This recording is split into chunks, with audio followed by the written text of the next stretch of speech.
नमस्कार दोस्तों, स्वागत है आपका आज के मुख्य समाचारों में। जी हां दोस्तों, आपको यहां पर देखने को मिलेंगी सुबह से लेकर शाम तक की तमाम बड़ी खबरें मुख्य समाचार ब्रेकिंग न्यूज अपडेट्स के रूप में। तो चलिए दोस्तों, जान लेते हैं आज की पहली बड़ी खबर। अनशन कर रहे किसान नेता ढल्लेवाल हुए बेहोश।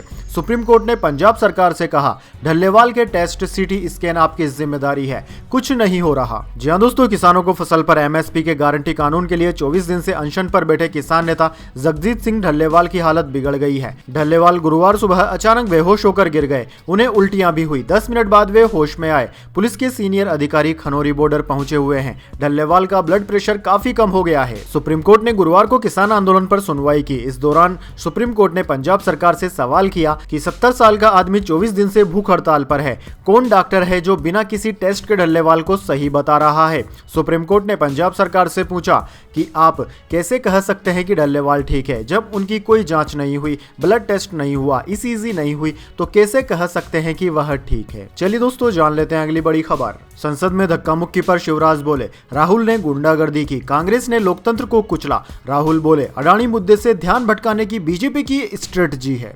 जी हां दोस्तों, संसद में गुरुवार सुबह हुई धक्का मुक्की की घटना को लेकर कांग्रेस और भाजपा दोनों ने ही प्रेस कॉन्फ्रेंस की है। कांग्रेस मुख्यालय में राहुल गांधी और कांग्रेस अध्यक्ष मल्लिकार्जुन खड़गे ने कहा कि हम शांति से प्रदर्शन करने आए थे, लेकिन भाजपा ने मसल पावर दिखाया। ये उनका अडानी जैसे जरूरी मुद्दों से ध्यान भटकाने का तरीका है। वहीं भाजपा मुख्यालय में केंद्रीय मंत्री शिवराज सिंह चौहान ने प्रेस कॉन्फ्रेंस करके कहा कि अगर खड़गे और राहुल गांधी को माफी नहीं मांगनी थी तो प्रेस कॉन्फ्रेंस क्यों की? उनका अहंकार झलक रहा है। आज जो संसद में हुआ उसकी कल्पना भी नहीं की जा सकती। कांग्रेस ने गुंडे पहलवान संसद में भेजे हैं। दरअसल दोस्तों, भाजपा सांसद प्रताप सारंगी ने सुबह आरोप लगाया था कि राहुल गांधी ने उनके साथ धक्का मुक्की की, जिससे उनके सिर में चोट आई है। चलिए दोस्तों, जान लेते हैं अगली खबर। कोहली मेलबोर्न एयरपोर्ट पर टीवी जर्नलिस्ट से भिड़े, परिवार की फोटो ले रही थी। ऑस्ट्रेलियन मीडिया बोला, एयरपोर्ट पब्लिक प्रॉपर्टी है।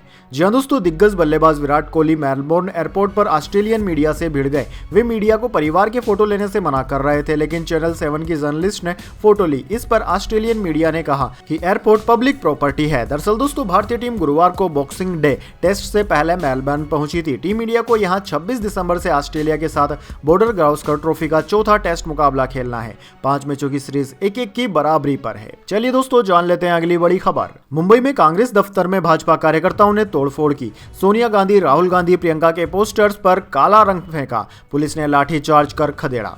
जी हां दोस्तों, मुंबई में गुरुवार को भाजपा कार्यकर्ताओं ने कांग्रेस दफ्तर में तोड़फोड़ की। दरवाजे और खिड़की के शीशे तोड़ डाले। कांग्रेस दफ्तर के बाहर लगे सोनिया गांधी, राहुल गांधी और प्रियंका वाड्रा और मल्लिकार्जुन खड़गे के पोस्टर पर काला रंग फेंका। पुलिस ने हालात काबू में करने के लिए पहले उन्हें रोकने की कोशिश की, लेकिन उन्हें हिंसक होता देख लाठीचार्ज किया। इस दौरान कुछ कार्यकर्ता घायल हुए। तोड़फोड़ के दौरान भाजपा कार्यकर्ता वंदे मातरम का नारा लगा रहे थे। उनका कहना था कि अंबेडकर का अपमान अमित शाह ने नहीं बल्कि कांग्रेस ने किया है। चलिए दोस्तों, जान लेते हैं अगली खबर। चैंपियंस ट्रॉफी 2025 हो गया है फाइनल। भारत की टीम नहीं जाएगी पाकिस्तान। हाइब्रिड मॉडल पर आईसीसी ने लगाई मोहर। जी हां दोस्तों, आईसीसी चैंपियंस ट्रॉफी की मेजबानी पर तनातनी आखिरकार खत्म हो गई है। अंतर्राष्ट्रीय क्रिकेट परिषद ने गुरुवार को ऐलान कर दिया कि भारत चैंपियंस ट्रॉफी के अपने मैच मेजबान पाकिस्तान की बजाय किसी तटस्थ स्थान पर खेलेगा। पाकिस्तान के लिए भी 2027 तक यही व्यवस्था लागू होगी। पाकिस्तान की टीम भारत में होने वाले आईसीसी टूर्नामेंट के मैच तटस्थ स्थलों पर खेलेगी। चैंपियंस ट्रॉफी वनडे टूर्नामेंट है जो 2017 के बाद पहली बार खेला जाना है। दरअसल दोस्तों, साल 2017 में पाकिस्तान ने भारत को हराकर ट्रॉफी जीती थी। यह इत्तेफाकी है कि गत चैंपियन को ही टूर्नामेंट की मेजबानी मिली है। आईसीसी चैंपियंस ट्रॉफी 2025 का शेड्यूल जल्द ही घोषित कर दिया जाएगा। चलिए दोस्तों, जान लेते हैं अगली खबर। लालू प्रसाद यादव बोले, अमित शाह पागल हो गए हैं, इस्तीफा देना चाहिए। केजरीवाल की नीतीश को चिट्ठी। अमित शाह के बयान पर बीजेपी से समर्थन वापस लेने को कहा। जी हां दोस्तों, अमित शाह के बाबा साहेब अंबेडकर पर दिए गए बयान पर बिहार में राजनीति तेज हो गई है। आरजेडी सुप्रीमो लालू प्रसाद यादव ने गृह मंत्री अमित शाह के बयान पर कहा कि अमित शाह पागल हो गए हैं, उन्हें बाबा साहेब से घृणा है। उनके बयान को हमने देखा सुना है, उनके पागलपन का हम खंडन करते हैं। बाबा साहेब महान है, भगवान है। साथ ही कहा कि शाह को राजनीति त्याग कर इस्तीफा दे देना चाहिए और भाग जाना चाहिए। वहीं दिल्ली के पूर्व सीएम अरविंद केजरीवाल ने नीतीश कुमार को पत्र लिखा है। उन्होंने लेटर में लिखा कि मुख्यमंत्री को अमित शाह के बयान की निंदा करनी चाहिए, साथ ही इस बयान पर उन्हें बीजेपी से समर्थन वापस ले लेना चाहिए। चलिए दोस्तों, जान लेते हैं अगली बड़ी खबर। ईडी का दावा, मणिपुर में बैन उग्रवादी संगठन फंड जुटा रहा। इसका उपयोग हथियार खरीदने, कैंप लगाने और सदस्यों की ट्रेनिंग में हो रहा है। जी हाँ दोस्तों, मणिपुर के इम्फाल में बैन उग्रवादी संगठन United national liberation front UNLF के सदस्य आम लोगों और व्यापारियों से अवैध वसूली कर फंड जुटा रहे हैं। परिवर्तन निर्देशालय यानी कि ईडी ने गुरुवार को दावा किया कि जांच से बचने के लिए ये रकम कैश में ली जा रही है।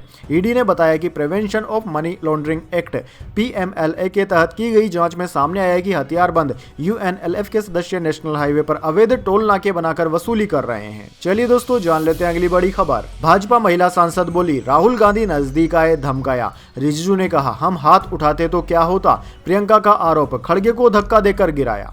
जी हाँ दोस्तों, संसद परिसर में गुरुवार को अंबेडकर विवाद पर भाजपा और विपक्षी सांसदों के बीच धक्का मुक्की हो गई। नागालैंड से बीजेपी की सांसद S फांगनोन कोन्याक ने कहा कि राहुल गांधी मेरे बहुत करीब आकर खड़े हो गए थे, मैं बेहद असहज हो गई थी, राहुल गांधी ने मुझे धमकाया। वहीं दोस्तों, किरण रिजिजू ने राज्यसभा में कहा कि राहुल गांधी ने महिला सांसदों को धक्का दिया, ये शर्मनाक है, हम विश्वास भी नहीं कर पा रहे हैं, ये कुश्ती का अखाड़ा नहीं है। राहुल गांधी ने जिस तरह से 2 सांसदों को मारा है, अगर हम भी वैसे ही हाथ उठाते तो क्या होता, हमारे पास संख्या बल ज्यादा है। चलिए दोस्तों, जान लेते हैं अगली बड़ी खबर। मल्लिका शेरावत और पूजा बनर्जी से ईडी ने की पूछताछ। मैजिक विन गैम्बलिंग ऐप का प्रमोशन किया था, इसका मालिक पाकिस्तानी है। जी हां दोस्तों, मैजिक विन गैम्बलिंग ऐप से जुड़े मामले में परिवर्तन निर्देशालय ने फिल्म एक्ट्रेस मल्लिका शेरावत और टीवी एक्ट्रेस पूजा बनर्जी से पूछताछ की है। पूछताछ कब हुई इसका पता नहीं चल सका है, लेकिन गुरुवार को इसकी जानकारी सामने आई। दरअसल दोस्तों, दोनों actress magic win gambling app के प्रमोशन से जुड़ी थी। जानकारी के अनुसार जांच में दोनों एक्ट्रेस दोषी नहीं पाई गई है। यह भी जानकारी सामने आई है कि इस ऐप का मालिक पाकिस्तानी नागरिक है, जबकि दुबई से कुछ भारतीय नागरिक इसका ऑपरेशन कर रहे थे। चलिए दोस्तों, जान लेते हैं अगली खबर। पहला वर्ल्ड मेडिटेशन डे 21 दिसंबर को मनाया जाएगा। आध्यात्मिक गुरु श्री श्री रविशंकर करेंगे संयुक्त राष्ट्र महासभा को संबोधित। जी हां दोस्तों, 21 दिसंबर को पहला विश्व ध्यान दिवस मनाया जाएगा। इस दिन आध्यात्मिक गुरु श्री श्री रविशंकर 21 दिसंबर को संयुक्त राष्ट्र महासभा को संबोधित करेंगे। इस कार्यक्रम का शाम 8 बजे से सीधा प्रसारण किया जाएगा। भारत के स्थायी मिशन की ओर से न्यूयॉर्क में संयुक्त राष्ट्र मुख्यालय पर विश्व ध्यान दिवस कार्यक्रम होगा। वर्ल्ड मेडिटेशन डे पर श्री श्री ध्यान करने से कौन से लाभ होते हैं, इस बारे में बताएंगे। ध्यान मानसिक और शारीरिक स्वास्थ्य के लिए लाभदायक है, इस बारे में भी वह गहनता से बताएंगे। चलिए दोस्तों, जान लेते हैं अगली बड़ी खबर। उदयनिधि स्टालिन ने कहा, मुझे ईसाई होने पर गर्व है। पिछले साल ऐसा कहा तो RSS के लोग चिढ़ गए थे। पहले स्टालिन ने सनातन को डेंगू कह दिया था। जी हां दोस्तों, तमिलनाडु के उप मुख्यमंत्री उदयनिधि स्टालिन ने बुधवार को कोयम्बटूर में क्रिसमस सेलिब्रेशन में कहा कि मुझे ईसाई होने पर गर्व है। मैंने पिछले साल ऐसा कहा था तो कई संगी इससे चिढ़ गए थे, लेकिन आज मैं फिर इसे दोहरा रहा हूं। मैं सभी धर्मों का प्रतिनिधित्व करता हूं। उदयनिधि ने कहा कि अगर आप सोचते हैं कि मैं ईसाई हूं तो मैं हूं, अगर आप सोचते हैं कि मैं मुस्लिम हूं तो मैं हूं, अगर आप सोचते हैं कि मैं हिंदू हूं तो मैं हूं। मैं सभी धर्मों को मानता हूं। सभी धर्म प्यार करने की सीख देते हैं। चलिए दोस्तों, जान लेते हैं अगली बड़ी खबर। जापान का रॉकेट लॉन्च के बाद 3 मिनट में ही हो गया फेल। 9 महीने में दूसरी घटना। जी हां दोस्तों, जापान की स्पेस वन कंपनी का कायरोस छोटा रॉकेट बुधवार को उड़ा, लेकिन लॉन्च के करीब 3 मिनट बाद ही उसे नष्ट करना पड़ा क्योंकि उसने अपनी दिशा बदल दी थी। 9 महीने में इस कंपनी की यह दूसरी विफलता है। अगर यह सफलता हासिल करता तो जापान की पहली निजी कंपनी होती जो अंतरिक्ष में सैटेलाइट लॉन्च करती। चलिए दोस्तों, जान लेते हैं अगली बड़ी खबर। अमेरिका का आरोप, लंबी दूरी की मिसाइल बना रहा है पाकिस्तान। प्रोग्राम से जुड़ी 4 कंपनियों पर बैन लगाया, कहा इससे सामूहिक विनाश का खतरा है। जी हां दोस्तों, अमेरिका ने बुधवार को पाकिस्तान पर लंबी दूरी वाली बैलिस्टिक मिसाइलें बनाने का आरोप लगाया। मिसाइल प्रोग्राम से जुड़ी पाकिस्तान की 4 कंपनियों पर बैन भी लगा दिया गया है। इनमें पाकिस्तान की सरकारी एयर स्पेस और defence agency national development complex NDC भी शामिल है। अमेरिकी विदेश मंत्रालय के प्रवक्ता मैथ्यू मिलर ने कहा कि हम पाकिस्तान की उन 4 कंपनियों पर प्रतिबंध लगा रहे हैं जो लॉन्ग रेंज वाली विनाशकारी बैलिस्टिक मिसाइल के प्रोग्राम में शामिल है। इनमें affiliates international, Akhtar and sons private limited, Rocksite enterprises कंपनियां शामिल है। चलिए दोस्तों, जान लेते हैं अगली बड़ी खबर। उपराष्ट्रपति के खिलाफ विपक्ष का अविश्वास प्रस्ताव हो गया खारिज। राज्यसभा के उपसभापति बोले, यह धनखड़ की छवि खराब करने की कोशिश। जी हां दोस्तों, राज्यसभा के सभापति और उपराष्ट्रपति जगदीप धनखड़ के खिलाफ विपक्ष की तरफ से लाए गए अविश्वास प्रस्ताव को उपसभापति हरिवंश ने खारिज कर दिया। सूत्रों के अनुसार उपसभापति ने कहा कि यह नोटिस विपक्ष का गलत कदम है, जिसमें बहुत खामियां हैं और जो सिर्फ सभापति की छवि खराब करने के मकसद से लाया गया है। उन्होंने अपने जवाब में कहा कि महाभियोग का नोटिस देश के संवैधानिक संस्थानों को बदनाम करने और वर्तमान उपराष्ट्रपति की छवि धूमिल करने की साजिश का हिस्सा है। चलिए दोस्तों जान लेते हैं अगली बड़ी खबर। नितिन गडकरी बोले, महिलाएं बड़ी तो पुरुषों को 2 पत्नियां रखनी पड़ेगी। लिव इन रिलेशनशिप गलत, समलैंगिक विवाह भी सामाजिक ढांचे को ध्वस्त कर देगा। जी दोस्तों, केंद्रीय परिवहन मंत्री नितिन गडकरी ने एक यूट्यूब पॉडकास्ट में कहा कि समाज में लिंगानुपात यानी कि सेक्स रेशो का संतुलन जरूरी है। अगर प्रति 1000 पुरुष पर 1500 महिलाएं होंगी तो पुरुषों को 2 पत्नियां रखने की इजाजत देनी पड़ सकती है। बुधवार को टेलीकास्ट इस शो में गडकरी ने कहा कि लिव इन रिलेशनशिप का कॉन्सेप्ट गलत है और यह समाज के नियमों के खिलाफ है। समलैंगिक विवाह भी सामाजिक ढांचे को ध्वस्त कर देगा। गडकरी ने कहा कि बच्चे पैदा करना और उनका सही तरीके से पालन पोषण करना माता पिता का कर्तव्य है। अगर आप कहते हैं कि आपने मजे के लिए बच्चे पैदा किए हैं और जिम्मेदारी नहीं उठाना चाहते हैं तो यह सही नहीं है। चलिए दोस्तों जान लेते हैं इसके बाद अगली बड़ी खबर। सऊदी अरब को मिला सफेद सोना, क्राउन प्रिंस MBS के इस सपने को लगे पंख। जी हाँ दोस्तों, तेल और गैस पर आधारित सऊदी अरब की अर्थव्यवस्था में विविधता लाने के लिए किंगडम के क्राउन प्रिंस मोहम्मद बिन सलमान ने एक नया रास्ता ढूंढ लिया है। दरअसल दोस्तों, सऊदी अरब को हाल ही में समुद्र के पास अपने ऑयल फील्ड में लिथियम का भंडार मिला। रिपोर्ट्स के मुताबिक सऊदी अरब की सरकारी पेट्रोलियम और प्राकृतिक गैस कंपनी सऊदी अरामको ने अपने एक तेल क्षेत्र से पायलट प्रोजेक्ट के तहत लिथियम निकाला है। सऊदी अरब के खनन मामलों के उप मंत्री खालिद बिन सालेह अल मुद्देफर ने घोषणा की कि उनका देश जल्द ही लिथियम के खनन को बढ़ावा देने के लिए एक कमर्शियल पायलट प्रोग्राम भी शुरू करेगा। चलिए दोस्तों जान लेते हैं इसके बाद अगली बड़ी खबर, लेकिन उससे पहले मेरी आपसे एक छोटी सी रिक्वेस्ट है। अगर दोस्तों आपको अभी तक हमारी न्यूज़ पसंद आई है तो इसे एक छोटा सा लाइक जरूर दे दीजिए, और अगर आपको पसंद नहीं आई है तो बेशक आप डिसलाइक भी कर सकते हैं, लेकिन दोस्तों लाइक और डिसलाइक जरूर कीजिए, क्योंकि दोस्तों यही हमारी मेहनत का फल होता है और इसी से हमें पता चलता है कि आपको हमारी वीडियोज़ पसंद आ रही है या नहीं। तो चलिए दोस्तों जान लेते हैं अगली बड़ी खबर।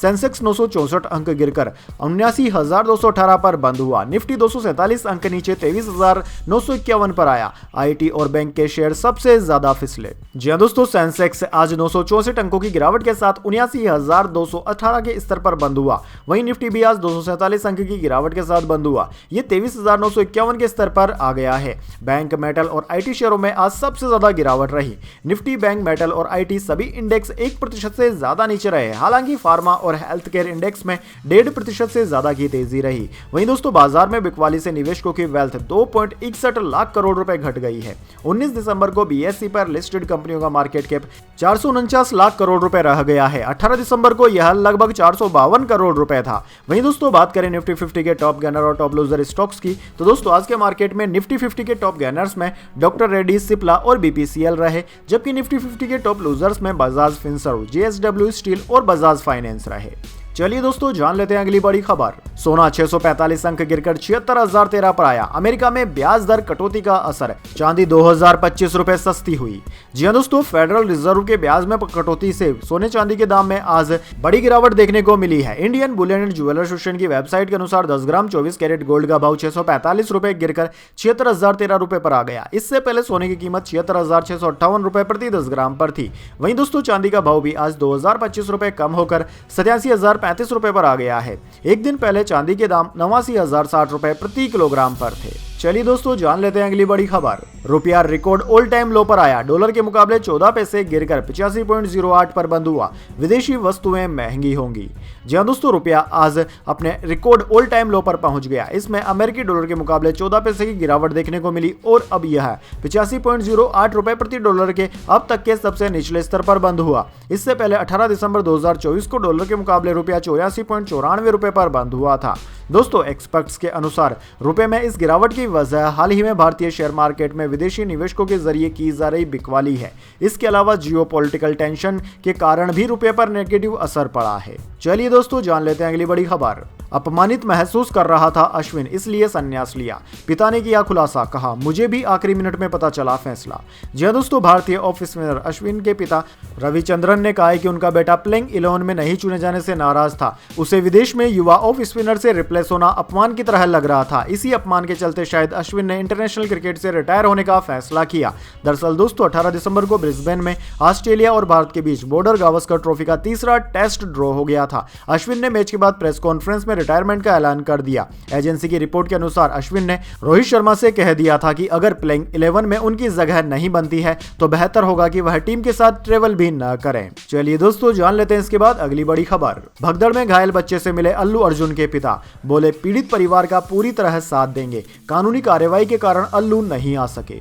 जी हां दोस्तों, पुष्पा 2 के प्रीमियर के दौरान हैदराबाद के संध्या थिएटर में हुई भगदड़ में एक महिला की मौत हो गई थी, जबकि उनका 9 साल का बेटा श्रीतेज गंभीर रूप से घायल हो गया। बुधवार को अल्लू अर्जुन के पिता अल्लू अरविंद श्रीतेज से मिलने किम्स अस्पताल पहुंचे। इस दौरान उन्होंने पीड़ित परिवार से मुलाकात भी की और उन्हें हर संभव मदद का आश्वासन दिया। दरअसल दोस्तों, मंगलवार को शहर के पुलिस कमिश्नर सीवी आनंद और तेलंगाना सरकार की स्वास्थ्य सचिव डॉक्टर क्रिस्टिना IAS भी श्रीनेत का हालचाल जानने के लिए अस्पताल पहुंचे थे। चलिए दोस्तों, जान लेते हैं अगली बड़ी खबर। वानखेड़े स्टेडियम के 50 साल पर कार्यक्रम होगा। इसी स्टेडियम में 2011 वनडे वर्ल्ड कप जीते। 2013 में सचिन ने अपना आखिरी मुकाबला भी यहीं खेला। जी हां दोस्तों, दुनिया के शानदार स्टेडियम्स में से एक वानखेड़े स्टेडियम के 50वीं सालगिरह में मुंबई क्रिकेट एसोसिएशन ने कार्यक्रम का आयोजन किया है। MCA अध्यक्ष अजिंक्य के नाइक ने बताया कि 19 जनवरी को होने वाले शो में मुंबई के घरेलू और अंतर्राष्ट्रीय क्रिकेटर एक साथ नजर आएंगे। इस कार्यक्रम में प्रसिद्ध कलाकार अवधूत गुप्ते और अजय अतुल परफॉर्मेंस करेंगे। बाद में लेजर शो भी होगा। वानखेड़े स्टेडियम में विजय मर्चेंट, सुनील गावस्कर और सचिन तेंदुलकर जैसे दिग्गज मुंबई के क्रिकेटरों के नाम पर स्टैंड भी है। चलिए दोस्तों, जान लेते हैं अगली बड़ी खबर। यूनाइटेड नेशंस में पेश पाकिस्तानी प्रस्ताव में कश्मीर का जिक्र नहीं, भारत बोला। इससे जुड़ी विदेशी मीडिया रिपोर्ट्स भ्रामक है, इस प्रस्ताव का कोई असर नहीं। जी हां दोस्तों, पाकिस्तान की तरफ से कुछ दिन पहले से यूनाइटेड नेशंस जनरल असेंबली की 3rd कमेटी में वार्षिक रेजोल्यूशन पेश किया गया था। इस रेजोल्यूशन को बिना वोटिंग के ही स्वीकार कर लिया गया था। इसके कुछ विदेशी मीडिया, खासकर पाकिस्तानी मीडिया ने इसे कश्मीर से जोड़कर पेश किया था। दरअसल दोस्तों, भारतीय विदेश मंत्रालय ने इसे लेकर एक स्पष्टीकरण जारी किया है। ANI के मुताबिक विदेश मंत्रालय का कहना है कि रेजोल्यूशन से कोई प्रभाव नहीं पड़ेगा। इसमें जम्मू कश्मीर का कोई भी जिक्र नहीं है। दरअसल दोस्तों, विदेश मंत्रालय से जुड़े सूत्रों ने NI से कहा कि हमने UNGA के रेजोल्यूशंस के बारे में भ्रामक विदेशी मीडिया रिपोर्ट्स देखी है। यह पाकिस्तान की तरफ से 3rd कमेटी को पेश किए जाने वाला एक वार्षिक प्रस्ताव है। इसे बिना मतदान के स्वीकार कर लिया गया। इस प्रस्ताव में जम्मू कश्मीर का कोई जिक्र नहीं है। चलिए दोस्तों, जान लेते हैं अगली बड़ी खबर। पुतिन बोले हमारी ओरेशनिक मिसाइल का कोई मुकाबला नहीं, पश्चिमी देशों के पास इसे रोकने की तकनीक नहीं है, शक हो तो आजमा ले। जी हां दोस्तों, रूस के राष्ट्रपति व्लादिमीर पुतिन ने गुरुवार को कहा कि पश्चिम देशों के पास उनकी ओरेशनिक मिसाइल का कोई तोड़ नहीं है। पश्चिमी देश चाहकर भी इसका मुकाबला नहीं कर सकते क्योंकि उनके पास इसे रोकने की तकनीक ही नहीं है। रूस ने यूक्रेन के खिलाफ 21 नवंबर को intermediate range ballistic missile Oreshnik की टेस्टिंग की। यह 3 किमी प्रति सेकंड की रफ्तार से टारगेट पर हमला करती है। पुतिन ने इस मिसाइल को लेकर कहा था कि इसका तापमान 4000 डिग्री सेल्सियस तक पहुंच सकता है, जो सूरज की सतह के समान है। जिस इलाके में यह गिरेगी वहां की हर चीज धूल में बदल जाएगी। चलिए दोस्तों, जान लेते हैं अगली बड़ी खबर।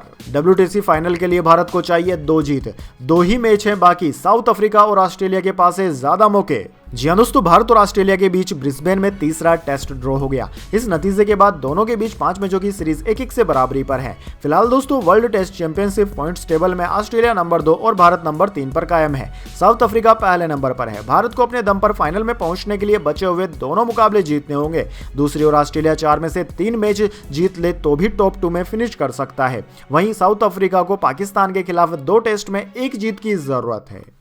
चलिए दोस्तों, जान लेते हैं अगली बड़ी खबर। योगी के बोले बिना पहली बार विधानसभा हुई स्थगित, सपा का जबरदस्त हंगामा। महाना बोले बाबा साहेब की फोटो उल्टी पकड़े हो, सम्मान क्या करोगे। जी हां दोस्तों, विधानसभा का शीतकालीन सत्र सीएम योगी आदित्यनाथ के संबोधन के बिना ही स्थगित करना पड़ा। योगी सरकार में ऐसा पहली बार हुआ कि विधानसभा का सत्र बिना सीएम के संबोधन के स्थगित किया गया हो। दरअसल दोस्तों, विधानसभा के शीतकालीन सत्र में पहले ही दिन से हंगामा हो रहा था। समाजवादी पार्टी और कांग्रेस ने संबल को लेकर सवाल उठाए। सत्र में सीएम पहले दिन बोले, दूसरे दिन भी बोले, बुधवार को तीसरे दिन भी उनको बोलना था, लेकिन हंगामा होने पर विधानसभा अध्यक्ष सतीश महान ने सत्र गुरुवार चौथे दिन सुबह 11 बजे तक के लिए स्थगित कर दिया। आज दोपहर 3 बजे सीएम को बोलना था। इससे पहले अनुपूरक बजट पर चर्चा होनी थी, महाकुंभ को लेकर चर्चा होनी थी। इन्हीं सब मुद्दों के बीच सुबह जब सत्र शुरू हुआ तो सपा नेता फिर हंगामा करने लगे। धरना प्रदर्शन शुरू हो गया। इसके बाद संसदीय कार्य मंत्री सुरेश खन्ना ने विधानसभा अध्यक्ष से सदन को अनिश्चित काल के लिए स्थगित करने का आग्रह किया। इस पर विधानसभा अध्यक्ष ने सदन स्थगित कर दिया। इससे 5 दिन का सत्र मात्र 4 दिन भी नहीं चल पाया। चलिए दोस्तों, जान लेते हैं इसके बाद अगली बड़ी खबर। राहुल गांधी की नागरिकता मामले में मार्च में होगी सुनवाई, लखनऊ हाईकोर्ट से गृह मंत्रालय ने मांगा समय। जी हां दोस्तों, कांग्रेस सांसद राहुल गांधी की नागरिकता पर गुरुवार को इलाहाबाद हाईकोर्ट की लखनऊ बेंच में सुनवाई हुई। कोर्ट ने मामले की अगली सुनवाई के लिए 8 सप्ताह का समय दिया है। अब अगले साल मार्च के पहले सप्ताह में सुनवाई होगी। आज सुनवाई के दौरान गृह मंत्रालय ने लखनऊ हाईकोर्ट से समय मांगा। कहा कि हमने यूके गवर्नमेंट को पत्र लिखा है, पूरे मामले में क्या जांच हो रही है, इसकी पूरी रिपोर्ट 8 सप्ताह में तैयार करके पेश करेंगे। तो दोस्तों, यह थी आज की तमाम बड़ी खबरें। इसके बाद दोस्तों बारी आती है आज के माइंड क्यूज क्वेश्चन की। जी हां दोस्तों, एक आसान से सवाल का जवाब देकर आप जीत सकते हैं एक सरप्राइज गिफ्ट हमारे यूट्यूब चैनल की ओर से। तो दोस्तों, आज का सवाल आपकी स्क्रीन पर आ चुका है। भारत के कानून के अनुसार भारत में विधायक को पेंशन मिलती है या फिर सांसद को पेंशन मिलती है? कमेंट बॉक्स में अपना जवाब जरूर दीजिए। जी हां दोस्तों, अगर आप जानते हैं कि भारत में एमपी को पेंशन मिलती है या फिर एमएलए को पेंशन मिलती है, अगर आप जानते हैं सवाल का जवाब तो जल्दी से कमेंट बॉक्स में लिख दीजिए। अगर दोस्तों आपका जवाब होता है एकदम सही और आप चुन ले जाते हैं लकी विजेता के रूप में, तो आपको मिल सकता है एक सरप्राइज गिफ्ट हमारे यूट्यूब चैनल की ओर से। तो दोस्तों जल्दी से अपना उत्तर कमेंट बॉक्स में लिख दीजिए, वीडियो को लाइक कर लीजिए और चैनल को सब्सक्राइब करके बेल आइकन भी दबा लीजिए। धन्यवाद। वंदे मातरम। जय हिंद, जय भारत।